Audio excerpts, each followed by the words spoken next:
Karakteristik fisik untuk air limbah yang ada 6, yaitu 1.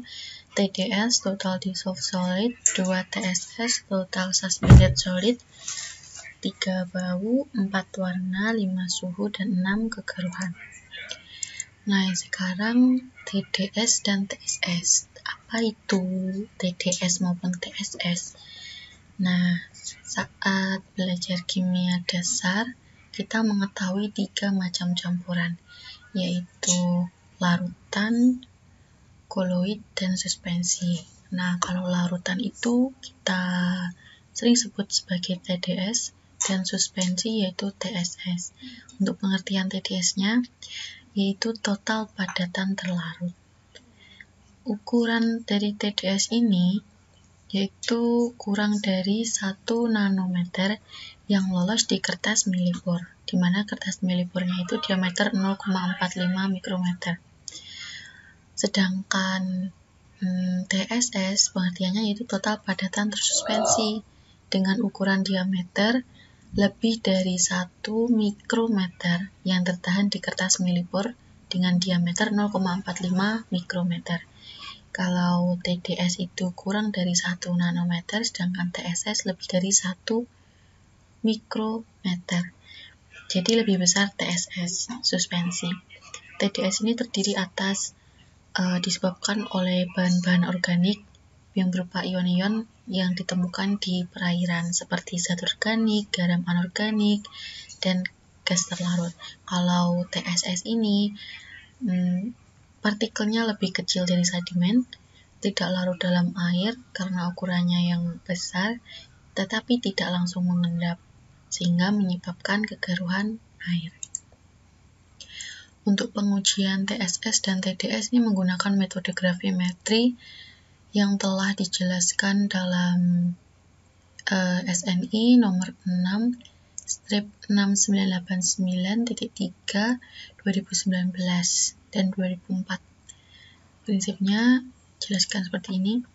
Nah, pengujiannya seperti ini. Kita gambarkan ini adalah sampel air limbah. Lalu disaring menggunakan kertas saring, corong saring, dan labu Erlenmeyer. Nah, ini kan larutannya dituang. Nanti ada yang tertinggal di kertas saring, yang tidak lolos, dan ada yang lolos. Yang tidak lolos, yang tertahan di kertas saring, kita namakan sebagai residu. Dan yang lolos, kita sebut sebagai filtrat. Nah, sekarang untuk pengujian TSS menggunakan residu partikel yang tersaring. Kertas saring plus residu itu dikeringkan dalam oven dengan suhu 103-105 derajat Celcius. Mengapa? Karena titik didih air itu 100 derajat Celcius ke atas dalam 1 jam. Jadi dikeringkan dalam suhu ini dalam waktu 1 jam. Nah, setelah dikeringkan dalam waktu yang telah ditentukan, nanti ditimbang. Nah, untuk mengetahui berat TSS itu dilakukan yaitu selisih berat kertas residu sebelum dan sesudah pemanasan. Lalu ditimbang selisihnya berapa, dan itu merupakan nilai TSS. Selanjutnya, untuk pengujian TDS, filtrat yang telah lolos di labu Erlenmeyer ini nanti ditaruh di cawan porselin. Lalu diuapkan seperti TSS tadi. Diuapkan selama 100 derajat Celcius dalam waktu 1 jam. Nah, untuk kita mengetahui berapa nilai TDS-nya, itu adalah selisih cawan setelah dipanaskan dikurangi berat cawan kosong. Nanti ditemukan nilai TDS. Karakteristik yang selanjutnya yaitu bau. Penyebab bau adalah kegiatan mikroorganisme yang menguraikan zat organik, di mana reaksi kimianya menimbulkan gas.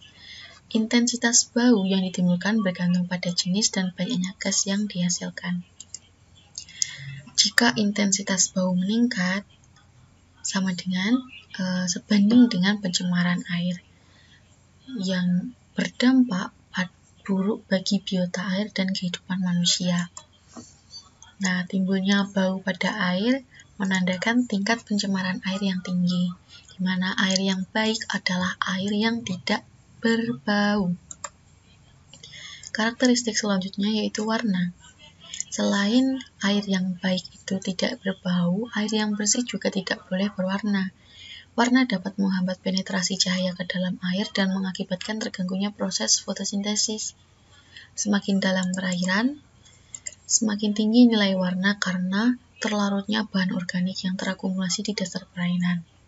Ketika warna air limbah dari coklat menjadi hitam, air limbah tersebut dalam kondisi tercemar. Karakteristik selanjutnya yaitu suhu atau temperatur. Peningkatan suhu menyebabkan peningkatan kecepatan metabolisme dan respirasi organisme air, dan selanjutnya mengakibatkan peningkatan konsumsi oksigen bagi biota-biota yang ada di dalam perairan. Sehingga dapat disimpulkan peningkatan suhu sebanding dengan peningkatan konsumsi oksigen oleh biota air, sehingga DO menurun. Nah, apa itu DO? Nanti kita jelaskan di bagian selanjutnya. Nah, karakteristik selanjutnya yaitu kekeruhan atau turbidity, di mana kekeruhan ini adalah jumlah zat atau partikel yang tergenang dalam air. Kekeruhan menggambarkan sifat optik air berdasarkan banyaknya cahaya yang diserap dan dipancarkan oleh zat-zat di dalam air. Kekeruhan pada air disebabkan oleh adanya materi suspensi seperti tanah liat, endapan lumpur, partikel organik, plankton, dan organisme mikroskopis lainnya. Sehingga kekeruhan sebanding dengan TSS karena ada partikel suspensi di dalamnya. Kita tadi telah membahas TSS, yaitu Total Suspended Solid, partikel tersuspensi. Semakin keruh air tersebut, berarti semakin tinggi nilai TSS-nya. Nah, untuk parameter kekeruhan yaitu NTU atau Nephelometric Turbidity Unit. Semakin keruh air, nilai kekeruhannya juga semakin tinggi. Nah, ini perbedaan antara 10 NTU dan 250 NTU dapat dilihat. Nah, ini adalah gambar alat ukur untuk kekeruhan, yaitu dinamakan turbidimeter. Prinsip kerja turbidimeter, di sini ada sumber cahaya, kita beri sumber cahaya, lalu ada lensa. Nah, ini adalah sampel